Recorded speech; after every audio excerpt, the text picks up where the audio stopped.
नमस्कार, स्वागत है आप सभी का गणेश एस्ट्रो हेल्प में। मैं हूं आपके साथ डॉक्टर दिलीप और स्वागत करता हूं आपका ज्योतिष के इस प्रोग्राम में वृषभ राशि के लिए। इस प्रोग्राम में हम बात करेंगे आपका सूर्य और शुक्र का जो राशि परिवर्तन हो रहा है उसके बारे में। सूर्य अपनी राशि बदल रहे हैं 16 तारीख को और शुक्र जो है अपनी राशि बदलेंगे 17 तारीख को। यहाँ सबसे अच्छी बात है कि सूर्य भी अपनी नीच की राशि से होकर अब अपने मित्र मंगल की राशि वृश्चिक में जाएंगे और आपके लिए आपके लग्न के स्वामी, आपकी राशि के स्वामी अपनी नीच की राशि से मूल त्रिकोण में आएंगे।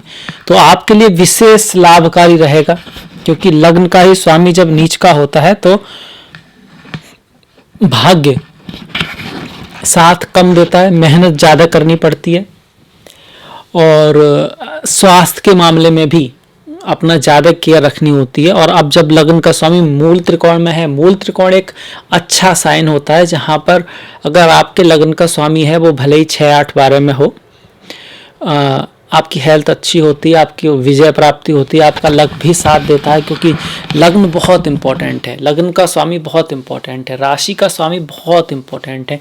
अगर आपके राशि का स्वामी और लग्न का स्वामी दो स्ट्रांग हो तो फिर बाद में कुंडली में कैसे भी योगा हो उस कुंडली को आप एक अच्छी कुंडली कह सकते हैं। तो बहुत बेसिक सी बात है और सबसे पहली बात है कि लग्न का स्वामी और राशि का स्वामी एक तो अच्छे हों, फिर उनके बीच में जो एक दूसरे से जो दूरी है वो कैसी है। 6-8 का संबंध है, 5-9 का है, 3-11, 3-11 का है, ये सब देखना जरूरी होता है।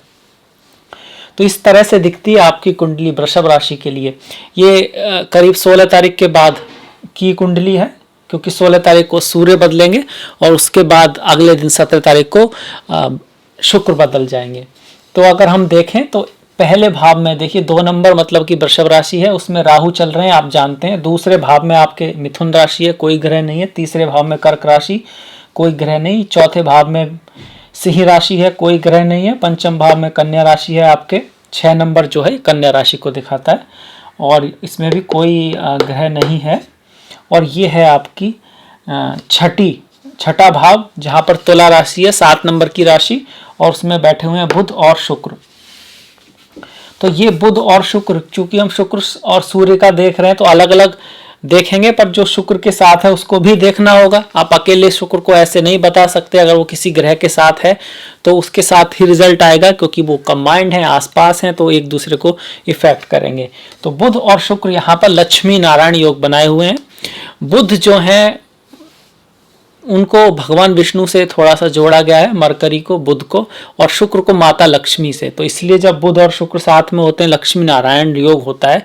ऐसे में यहाँ पर शुक्र अपने मूल त्रिकोण राशि में है, बुध अपने मित्र की राशि में है, तो एक स्ट्रांग और अच्छा योग 6ठे भाव में बना हुआ है आपके लिए। अगर हम सप्तम भाव पर आते हैं तो वहां पर सूर्य और केतु हैं। सूर्य यहाँ पर 16 तारीख को आएंगे और केतु तो वहां पर चल ही रहे हैं। सूर्य केतु वैसे तो ग्रहण योग है, पर इसका विशेष प्रभाव जब होगा जब जो सूर्य है वो केतु के 5 डिग्री पहले और 5 डिग्री बाद। अन्यथा इसका जो है रिजल्ट थोड़ा सा पॉजिटिव ही रहेगा आपके लिए, क्योंकि सूर्य आपके लिए चतुर्थ भाव के स्वामी है और चतुर्थ भाव का स्वामी सप्तम में आ रहा है, तो अपने से केंद्र में जा रहा है, तो ओवरऑल आपके लिए अच्छा रहेगा। कुछ नेगेटिव बातें भी रहेंगी, उसके बारे में हम बातें करेंगे। इसके बाद अष्टम भाव में कोई ग्रह नहीं है। अष्टम भाव में कोई ग्रह नहीं है। नवम भाव में आपके शनि और गुरु हैं। गुरु यहाँ पर वैसे तो 20 तारीख के बाद आएंगे, पर मैंने यहाँ से लिखा हुआ है क्योंकि 4 ही दिन बचते हैं 16 तारीख के बाद। नवम भाव ये भाग्य का भाव है, तो भाग्य भाव में भाग्य का ही स्वामी शनि है और उसके साथ गुरु हैं। गुरु आपके यहाँ पर एकादश मतलब लाभ भाव के स्वामी है और अष्टम भाव के आयु भाव के स्वामी है। ये दसम भाव है जो ख्याति को दिखाता है, पद प्रतिष्ठा को दिखाता है। इसका स्वामी आपके नवम भाव में बैठा हुआ है शनि, धर्म कर्म अधिपति योगा बनाए हुए है और एकादश भाव के स्वामी के साथ गुरु के साथ बैठा है। एकादश भाव जो है, जो लाभ भाव है, जो आपकी इच्छा पूर्ति का भाव है, उसमें मंगल है और मंगल जो है वो द्वादश भाव के स्वामी हैं और सप्तम के स्वामी हैं। द्वादश भाव के स्वामी भी हैं और सप्तम के स्वामी भी हैं। तो इस तरह से हमारी जो है ग्रह स्थिति है। शॉर्ट में बड़ी जल्दी हमने इसके बारे में जाना, क्योंकि ये बहुत इंटरेस्टिंग भी होता है और जिनको रुचि है उनको पूरे ग्रहों की स्थिति जान लेना जरूरी है, क्योंकि अगर हम किसी एक ही ग्रह की बात करें और बाकी ग्रहों को देखें ही ना तो वो रिजल्ट सही हो ही नहीं सकते, क्योंकि एक दूसरे को जो है वो प्रभाव करेंगे। पर हम मेनली इन्हीं की बातें करेंगे, शुक्र की और सूर्य की। तो अगर हम शुक्र की बातें करते हैं तो सप्तम भाव में अपने ही राशि का शुक्र आपका लग्न का स्वामी स्वास्थ्य में वृद्धि करेगा, शत्रुओं को परास्त करेगा। को अगर आपने कोई ऋण ले रखा है बाई चांस तो उसके उतरने की संभावना बनती है, उसकी पॉसिबिलिटी बनती है, कहीं से पैसा भी आएगा, सर्विस से परिश्रम से लाभ होगा। अब चूंकि छठे भाव का स्वामी छठे में ही है तो थोड़ा सा सावधानी भी बरतनी हो सकती है। ऐसे में कई बार व्यक्ति बाहर से तो मतलब बाहर के जो शत्रु हैं उन पर नॉर्मली विजय प्राप्त करता है, और कई बार खुद के आसपास के लोगों में से ही कोई उसका कोई शत्रु हो सकता है, तो उसका थोड़ा सा ख्याल रखें। हालांकि उसमें भी विजय आप ही को मिलेगी, उस चीज़ में भी अंत में आपको विजयश्री प्राप्त होती है नॉर्मली, क्योंकि छठा जो भाव है वो क्या है, रोग ऋण शत्रु, और रोग ऋण शत्रु का स्वामी रोग ऋण शत्रु के ही भाव में है। तो कई बार आसपास या आपस का ही कोई शत्रु ऐसे व्यक्ति का हो सकता है, आसपास वाले लोगों से अगर जन्म कुंडली में है तो उसके जो आसपास वाले लोग जो होते हैं उनमें से ही कोई उसका शत्रु हो सकता है, इस तरह का चांसेस है। शुक्र स्त्री को दिखाते हैं, स्त्रियों को दिखाते हैं, कला को दिखाते हैं। तो जो स्त्री जो हैं, जो महिलाएं हैं, उनसे बड़ा सम्मान पूर्वक रखना है व्यवहार, उनसे किसी लफड़े में नहीं पड़ना है, वरना आपको ही नुकसान हो सकता है। क्योंकि रोग ऋण शत्रु के भाव है में जो शुक्र आए हुए हैं, ऐसे में स्त्रियों से थोड़ा जो रिलेशन है उसमें कटुता हो सकती है या मिसअंडरस्टैंडिंग हो सकती है। आपकी जो फ्रेंड्स हैं, अगर फीमेल फ्रेंड्स हैं, जो भी फीमेल्स आपकी लाइफ में हैं, उनके साथ आपको ज़्यादा अपनी तरफ से प्रयास करना होगा, अपनी तरफ से ज़्यादा कह सकते हैं कि ट्राई करना होगा, और अपनी तरफ से ज़्यादा गिविंग नेचर रखना होगा, तब जाके कुछ हो पाएगा, और किसी भी लफड़े में नहीं पड़ना उनके साथ। ये खास करके जिनका कुंडली में ऐसा है, जन्म कुंडली में है, तो ये बातें फिर बढ़ जाएंगी। अगर जन्म कुंडली में ऐसा नहीं है और सिर्फ शुक्र की दशा महादशा है, तब भी ये बातें होंगी, और ना ही आपकी जन्म कुंडली में शुक्र की ऐसी कोई स्थिति है, ना ही आपकी दशा महादशा है, तो फिर इसका कुछ खास प्रभाव नहीं होगा। ओवरऑल लग्न का स्वामी छठे भाव में जाकर विजयी हो रहा है, मतलब आप किसी परिस्थिति में या कोई चैलेंज को स्वीकार करेंगे अपने लाइफ में, और उसमें जीत हासिल भी करेंगे। कोई कंपटीशन वगैरह की अगर आप तैयारी करें तो उसमें भी आपको विजय प्राप्त होगी। शुक्र का अपनी राशि में होना गाड़ी, घर, बंगला, भौतिक सुख जो होते हैं, अच्छा कपड़ा, अच्छा टीवी, अच्छी कार, अच्छी नोटबुक, अच्छा टेलीफोन, अच्छा जो भौतिक सुख की जितनी भी चीज़ें हैं उनके कुछ गेन्स को दिखाता है। वो चीज़ें आपकी ज़िंदगी में आ सकती हैं। आपकी मुलाकात अपने होने वाले पति या पत्नी से अपने कार्य के स्थल पर हो सकती है, जहाँ पर आप काम करते हैं, जो आपका डेली रूटीन का है वहाँ पर हो सकती है। कोर्ट जो होता है ना, उसके आसपास हो सकती है, और हॉस्पिटल्स वगैरह जो होते हैं वहाँ हो सकती है। इस तरह के यहाँ पर चांसेस बनते हैं। अब यहाँ पर बुध भी हैं, तो बुध और शुक्र दोनों ही देंगे। अब लक्ष्मी योग बन रहा है किस भाव में, छठे भाव में, तो आपको शत्रुओं से फायदा हो सकता है। मतलब अगर आपका किसी में लड़ाई झगड़ा कुछ ऐसा होता है और कोई केस वेस चलता है, तो चांसेस है कि आप उसमें विजय प्राप्त हो आपकी। पर चूंकि ये दोनों के दोनों शुभ ग्रह हैं, ऐसे में नॉर्मली व्यक्ति डिप्लोमेसी से ही विजय प्राप्त करता है। बातों के थ्रू ही किसी चीज़ को सॉल्व करने का कोशिश करें, ज्ञान के थ्रू, अपनी नीति के थ्रू। लड़ाई झगड़े में पड़ेंगे तो फिर थोड़ा मुश्किल हो जाएगा। हालांकि मंगल की दृष्टि आ रही है तो आपको सहायता तो जरूर करेंगे। मंगल की दृष्टि जब तक यहाँ पर है, अगर आपकी जन्म कुंडली में मंगल की दृष्टि छठे भाव पर नहीं है, तब भी ऐसे में कर्ज नहीं लेना चाहिए, खासकर मंगल को तो बिल्कुल नहीं लेना चाहिए। इस बात का जरूर ध्यान रखेंगे। इसके अलावा ये बुध और शुक्र आपके माता के लिए अच्छे हैं। माता का जो है भाग्य साथ देगा, उनके जीवन में कोई यात्रा आ सकती है, उनका जो कम्युनिकेशन होगा, जो सेल्फ एक्सप्रेशन होगा वो काफ़ी अच्छा होगा, आर्टिस्टिक होगा। अगर वो ऐसे फील्ड में हैं, या तो सेल्स में, मार्केटिंग में, चित्रकार हैं, आर्टिस्टिक हैं, कोई यूट्यूबर हैं, ऐसा उनका कुछ काम है जहाँ पर खुद को एक्सप्रेस करना होता है, तो माता के लिए ये अच्छा समय है, उनके कार्य में वृद्धि होगी। पर अगर हम आपकी पत्नी की बात करते हैं, आपके पति की, आपके प्रेमी की, आपके प्रेमिका की बात करते हैं, तो उनके जीवन में खर्चा बढ़ेगा। वो अपनी चीज़ों पे खर्च करेंगे, चाहे वो कपड़ा हो सकता है, ज्वेलरी हो सकती है, कहीं हॉलीडे जाने का विचार उनके मन में आएगा, आपसे कहेंगे कि भी कुछ रेस्ट करना चाहिए, कुछ आनंद की चीज़ें खरीदना, ये सब चीज़ें उनकी तरफ से होगा। कई बार एक्स्ट्रा खर्च भी वो कर सकती हैं या कर सकते हैं, या उस तरह का वो आइडिया आपको देने वाले हैं। इसके साथ साथ वो थोड़े थोड़े डोमिनेंट भी आपके साथ रहेंगी या रहेंगे, चाहे वो आपकी गर्लफ्रेंड हो या बॉयफ्रेंड हो या आपके पति या पत्नी हो। वो थोड़ा सा आपको कहेंगे कि भाई इस तरह से करना चाहिए, ये सही है, ये गलत है, मुझे सही पता है, इस तरह से। तो आपको उनको समझना है, उनकी बात सुननी है, और अगर बात रीजनेबल है तो उसको मान लेना है, और बात आपको ऐसा लगता है कि नहीं है तो फिर उसको बहुत ही प्यार से, ढंग से समझाना, एकदम से रिएक्ट नहीं करना। जैसे उन्होंने कुछ कहा, आपको वो बात सही नहीं लगी, तो आप थोड़ा पॉज लें, थोड़ा शांति रखें, थोड़ा सोचें कि किस तरह से इस बात को बताया जाए, समझाया जाए, एक अप्रोप्रिएट रिएक्शन, एक तरीके से उनको बताने की कोशिश करें, तो वो समझ जाएंगे। दूसरी तरफ यह ये भी बताता है कि अगर ऐसे में आपकी कोई शादी, विवाह, कुछ रिलेशनशिप की शुरुआत होती है, तो ऐसा व्यक्ति हो सकता है जो काफ़ी रेस्पेक्टेबल हो, उच्च पोस्ट पर हो, हाई पोस्ट पर हो, और जो नेचर में थोड़ा सा रॉयल हो, रॉयल समझते हैं, थोड़ा सा ईगो हो कि हाँ मैं सही हूँ, पर हाई पोस्ट पर, हाई पोजीशन पर हो, पर उसे ये अच्छा लगता हो कि मैं ऊपर रहूँ, और थोड़ी सी चापलूसी पसंद हो, इस तरह से का व्यक्ति आप। वैसे तो सभी लोग चापलूसी नहीं, अब उसको आप कह सकते हैं कि जब कोई उनको अप्रिशिएशन करता है तो उसको पसंद आता है, तो ऐसा व्यक्ति।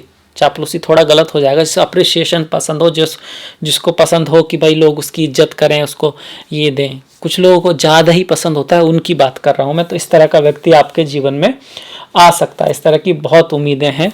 आपके घर, गाड़ी, बंगला लेने का यहाँ पर थोड़ा सा चांसेस बना हुआ है, और माता के साथ आपके संबंधों में सुधार होगा। माता के साथ, माता की जो हम बात कर चुके हैं कि वो उनका सेल्फ एक्सप्रेशन, उनकी यात्रा हो सकती है, और उनके भाग्य में वृद्धि होगी। आपके जीवन में भी, माता के जीवन में भी अच्छा होगा, और आपके लिए भी माता से जो रिलेशन है उनमें थोड़ा सुधार होने के चांसेस यहाँ पर काफ़ी दिखते हैं। अगर हम आपके पिता की बात करें तो उनके कार्य के लिए अच्छा है। उनकी मुलाकात कार्य में कई सारे दोस्तों से हो सकती है, उनके कुछ नए फ्रेंड्स बन सकते हैं। उनके जो शत्रु हैं कार्य में, जो उनके अपोजिशन में जो लोग हैं, वो उनकी हार होने का चांसेस है, और उसमें वो जीत सकते हैं अगर उनका कोई, और प्रमोशन होने का चांसेस भी उनका बनता है। अब पिता आपके अगर पिता हैं, अगर पिता नहीं भी हैं तो आपके जो सीनियर्स हैं, जो आपके पिता तुल्य लोग हैं, इसी तरह से जो माता तुल्य लोग हैं, वो माता अगर आपकी नहीं है तो उनके लिए भी ये चीज़ आती है। कई बार ऐसा होता है कि पिता तो नहीं है पर इन्होंने ही मुझे पिता की तरह पाला है, बड़ा किया है, तो उस व्यक्ति को भी ये आप कह सकते हैं, उसके लिए भी कह सकते हैं, वो भी उसी चीज़ में काउंट होता है। इसके बाद अगर हम आपके भाइयों के लिए देखते हैं तो आपके छोटे भाई के लिए ये जो बुध और शुक्र हैं, इस अच्छा है, उनके सुखों में वृद्धि होगी, और घर, गाड़ी, बंगले का उनका कुछ खरीदने का वो बनता है, और उनकी माता, मतलब आपकी माता के साथ संबंधों में सुधार आएगा, उनके भी रिलेशन में माता से मिठास आएगा, और माता उनका कोई फेवर भी कर सकती हैं, इस तरह का चांसेस है, बनता है। इसके बाद हम सूर्य और केतु की बात करते हैं। देखिए, सूर्य और केतु जब थोड़े दूर रहेंगे तो ये बेटर है, और जब थोड़े पास होंगे वो थोड़ा सा अलग रहेगा। जब सूर्य और केतु आसपास रहेंगे, करीब आपका 15 और या उससे पहले 10-15 दिसंबर के बीच में, तो उस टाइम थोड़ा सा ये रहेगा कि एक तो पिता के साथ जो रिलेशन है उसको थोड़ा संभाल के रखिएगा। पति और पत्नी के बीच थोड़ा सा खटास बढ़ सकता है। बिजनेस में, पार्टनरशिप में भी थोड़ा बड़ा निर्णय ना लीजिएगा, क्योंकि उस समय निर्णय थोड़ा गलत हो सकता है, मिसअंडरस्टैंडिंग पैदा हो सकती हैं, तो इस चीज़ का थोड़ा सा ध्यान रखना है। बाकी उससे पहले जब केतु और सूर्य के बीच में डिफरेंस रहेगा 5-10 डिग्री से ज़्यादा है, उस केस में ये आपका जो आपका नेचर थोड़ा सा कह सकते हैं थोड़ा गुस्सा आपके अंदर आएगा, पर फिर भी ये आपके लिए अच्छा रहेगा, आपके बिजनेस के लिए अच्छा रहेगा। आपको फेम मिल सकती है, आपका बिजनेस बढ़ सकता है। हालांकि यहाँ गुस्से को थोड़ा सा कंट्रोल रखना है, मिसअंडरस्टैंडिंग का थोड़ा सा ख्याल रखना है, पर ज़्यादा चीज़ें जब भी होंगी जब सूर्य धीरे धीरे जब केतु के पास आएंगे वो तब थोड़ा सा एफ्लेक्टेड रहेगा। बाकी ये आपके लिए घर गाड़ी बंगला खरीदने का यहाँ से फिर से योग बनता है, क्योंकि चतुर्थ का स्वामी अपने से केंद्र में जा रहा है, तो चतुर्थ का जो भाव है उसको स्ट्रॉन्ग करेगा। आप जमीन खरीदना, ये जो भाव होता है इससे हम जमीन देखते हैं, घर देखते हैं, ये सब देखते हैं, माता भी देखते हैं, तो माता की स्थिति में भी सुधार होगा।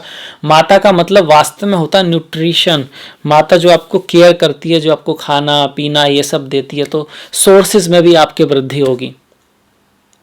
मतलब कि तनख्वाह, अगर आप जॉब करते हैं तो तनख्वाह बढ़ेगी, अगर आप बिजनेस करते हैं तो बिजनेस बढ़ने के चांसेस हैं। खास करके जब सूर्य उसके पास नहीं रहेंगे, मतलब कि करीब 5 दिसंबर तक, उसके बाद थोड़ा पास आने लगेंगे केतु के, तो वो चीज़ें थोड़ी सी 5 दिसंबर के बाद से थोड़ा सा ध्यान रखना होगा। जैसा कि हमने कहा बॉसेस वगैरह से मिसअंडरस्टैंडिंग हो सकती है, घर परिवार में भी एक दूसरे के बीच में लोगों में थोड़ा खटास आ सकता है, इस बात का ध्यान रखें। आपके पिता के लिए कॉम्बिनेशन अच्छा है, उनके रोग ऋण शत्रु का विनाश होगा, उनका कोई पदोन्नति भी हो सकती है, इस तरह के यहाँ पे पूरे चांसेस हैं। उनका जो काम वगैरह है वो भी बढ़ेगा, पर ये भी शुरू बात में है, मतलब कि आपका 16 नवंबर से करीब 5 दिसंबर के आसपास तक, उसके बाद जो 5-10 दिन है उसमें थोड़ा जब केतु के पास से सूर्य जाएंगे उसमें उनको भी ख्याल रखना है। जॉब में उनका स्थानांतरण वगैरह ये सब हो सकता है, आपका भी हो सकता है, इस बात का ध्यान रखिएगा।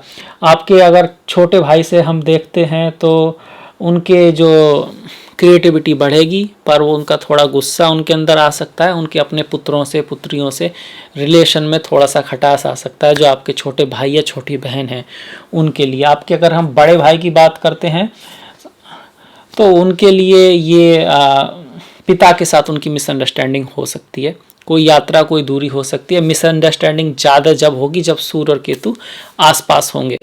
बाकी समय में उनका धर्म के प्रति थोड़ा रुझान रहेगा, अध्यात्म के प्रति थोड़ा रुझान रहेगा, वो रिलीजन वगैरह को जानने की कोशिश करेंगे, तो इस तरह की हमारी स्थिति बनेगी। अगर ओवरऑल देखा जाए तो देखिए सूर्य अपने मित्र की राशि में आए हैं और केंद्र के स्वामी होकर केंद्र में ही आए हैं, तो पहले से स्थितियों में सुधार ही होगा, चाहे वो आपका स्टेटस हो, ख्याति हो, पैसा हो, धन हो, समाज में जो आपकी स्थिति है वो उस चीज़ के लिए अच्छा परिवर्तन है। शुक्र का परिवर्तन भी यहाँ पर अच्छा है कि लग्न का स्वामी अपने ही भाव में मूल त्रिकोण में आ रहा है, पर कुछ चीज़ें जब सूर्य केतु के पास रहेंगे वहाँ थोड़ी सी जो बातें हैं उनका थोड़ा सा ध्यान रखना है। इन शॉर्ट हम ऐसे समझ सकते हैं, खर्चा थोड़ा सा बढ़ेगा क्योंकि मंगल जो कि 12वें भाव के स्वामी है वो आपके 11th भाव में आ रहे हैं। घर वगैरह से जो मैंने कहा ना, खरीदने का भी है और रियल एस्टेट से आपको फ़ायदा होने का भी चांसेस है। अगर आपकी कुंडली में जो पंचम भाव का स्वामी है वो अच्छा है और पंचम भाव पर अच्छे ग्रहों की दशा है, तो ऐसे में आपका रियल एस्टेट से भी फ़ायदा हो सकता है। अगर आपने कहीं इन्वेस्टमेंट को कुछ लगा रखा है तो उसके भी पैसे बढ़ सकते हैं, उस चीज़ से भी इनकम आ सकती है, जो शेयर वगैरह जो खरीदते हैं। इस तरह की यहाँ पर संभावना है, खास करके रियल एस्टेट से, क्योंकि चतुर्थ भाव का स्वामी केंद्र में जा रहा है अपना, एक तो ये बात, दूसरा मंगल जो है यहाँ पर जो कि आपके चतुर्थ भाव के स्वामी हैं, चतुर्थ भाव के स्वामी नहीं है कहेंगे, हम कह सकते हैं चतुर्थ भाव का स्वामी मंगल की राशि में उच्च का होता है और वो मंगल एकादश भाव में आ रहे हैं, तो ये एक तरह से घर गाड़ी बंगला से लाभ को दिखा रहा है, उससे फायदे को दिखा रहा है, और उन चीज़ों के थ्रू शेयर वगैरह जो होता है इन्वेस्टमेंट, उसके थ्रू भी आपको फायदे को दिखा रहा है। तो इस तरह का रहेगा आपका ये महीना। अच्छा, एक बात का ध्यान रखिएगा, ये सब चीज़ें अच्छी हैं, पर ये सभी रिजल्ट किसके होंगे? जिनकी शुक्र की महादशा चल रही होगी, सूर्य की, बुध की, उसके अकॉर्डिंग रिजल्ट होंगे। और उसमें भी कुंडली में ये ग्रह अच्छे होने चाहिए, फिलहाल अच्छे होने चाहिए, तब उसके अच्छे रिजल्ट होंगे, सिर्फ दशा महादशा से नहीं होंगे। और उसके बाद भी देखिए कर्म प्रधान विश्व रच राखा, जो जस कहे करहि तो फल चाखा, मतलब कर्म करने से ही फल मिलता है, सिर्फ कुंडली अच्छे होने से फल नहीं मिलता है। कई बार आपको लगता है कि भाई हमारी कुंडली तो अच्छी है पर उतना अच्छा हो नहीं रहा है, तो होगा तो तभी जब आप ट्राई करेंगे, आगे बढ़ेंगे, सीखेंगे और कोशिश करेंगे, वरना नहीं होगा। आप अगर पढ़ने ही नहीं जाएंगे और कहेंगे मैं कुंडली में तो मंगल बहुत अच्छे हैं और गुरु की दृष्टि भी है तो मुझे तो सर्जन होना चाहिए, तो डॉक्टरी की डिग्री बिना सर्जन बनना मुश्किल हो जाएगा। ठीक इसी तरह से कुंडली में कैसे भी योग हो, आपको मेहनत करनी होगी, पराक्रम करना होगा, तब ही हो पाएगा। बिना पराक्रम के, बिना मेहनत से कुछ नहीं होगा, ये बात याद रख लीजिए। इसके साथ साथ धर्म पे चलना, अच्छी बातों को हर दिन सुबह और शाम अपने जीवन में उतारना, ताकि आप मोटिवेट रहें, ताकि आप अपने कार्य को ढंग से कर सकें। आलस्य आप में नहीं होना चाहिए। अगर 1-2 मिनट आप कोई काम है सोचते हैं 1 घंटे बाद भी कर लेंगे तो वो भी आलस है। और अगर आपका अगर टाइम टेबल नहीं है, आप उसके अकॉर्डिंग नहीं चल रहे, एक लक्ष्य नहीं है, तो फिर ग्रह नक्षत्र कुछ खास मदद नहीं कर पाएंगे। इस बात को याद रखिएगा। इसीलिए भगवत गीता पढ़ना बताते हैं, उपनिषद पढ़ना बताते हैं, या कोई भी अच्छी किताब बुक्स पढ़ना बताते हैं, ताकि व्यक्ति को ज्ञान बहुत ज़रूरी है। जिस तरह हम अपना खाना खाते हैं ना अपने शरीर के लिए, इसी तरह हमें अपने मस्तिष्क के लिए, अपनी इंद्रियों के लिए भी एक ज्ञान का भोजन कहिए, आप उसको कैसे भी कहिए, वो भी बहुत ज़रूरी है। नहीं तो मस्तिष्क जो है वो बगीचे की तरह है, जहाँ अगर आपको फूल उगाना है तो मेहनत करनी होगी, और खरपतवार घास फूस तो अपने आप उगाएगा। और अगर आप मेहनत नहीं कर रहे हैं तो खरपतवार मतलब फालतू की चीज़ें तो अपने आप होंगी, वो करने की ज़रूरत नहीं है, वो तो हो ही रही हैं, ये मान लो। तो जब भी आप अपना सही काम नहीं कर रहे हैं तो जो उल्टा काम है वो अपने आप चलता रहता है, वो रेगुलरली अपने आप ही बनता रहता है। तो इस बात का ध्यान रखिएगा। तो इसी के साथ ये वीडियो जो वृषभ राशि का था, शुक्र और सूर्य के परिवर्तन का, हम इसको यहीं विराम देते हैं। मुझे आशा है आपको पसंद आया होगा। तो प्लीज़ लाइक, प्लीज़ शेयर, और जो घंटी वाला बटन है उसको दबाना मत भूलिएगा। आपका जो सहयोग है वो बहुत महत्वपूर्ण है। मैंने डिस्क्रिप्शन में अपना लिंक दिया है फेसबुक का, इंस्टाग्राम, ट्विटर का, तो प्लीज़ फॉलो, प्लीज़ लाइक। इसी के साथ मिलेंगे हम नेक्स्ट वीडियो में। तब तक के लिए नमस्कार।